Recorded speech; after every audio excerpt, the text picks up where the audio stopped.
Je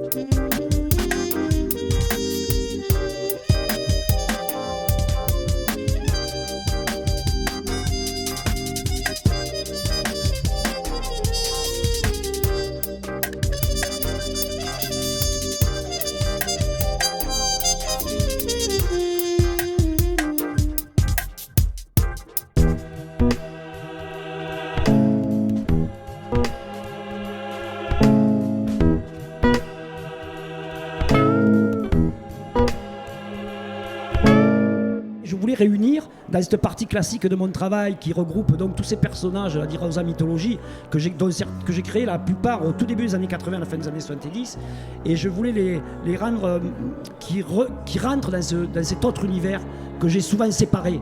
Mon travail de peinture et de sculpture, j'ai tout le temps séparé du travail de collection, du travail de regard critique, dirions-nous, de réflexion, que j'ai fait au Miam et bien avant aussi avec la galerie de l'Art Modeste que j'avais ouvert à Paris avec mon frère dans les années 90.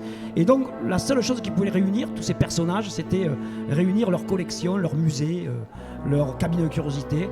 Et donc finalement j'ai réussi à leur trouver à chacun, mais c'était réel puisque c'est des univers qui pour moi sont réels. Comme je le dis dans le texte, c'est pas de l'imagination, c'est juste une description d'univers que j'ai l'impression de connaître. Donc il a fallu que je remonte un peu le fil du temps jusqu'à la fin, jusqu'en 79, jusqu'en 80, pour on veut tout l'historique des objets en fait, et des images qu'ils avaient envie de posséder chacun.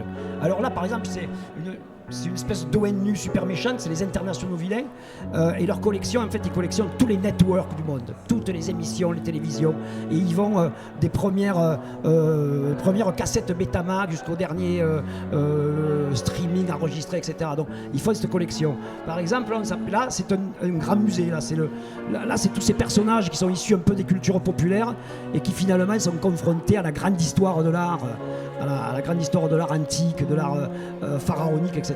Voilà, etc., etc. Après, il y a la collection des fleurs de René, il y a le cabinet de curiosité du professeur X, etc., etc.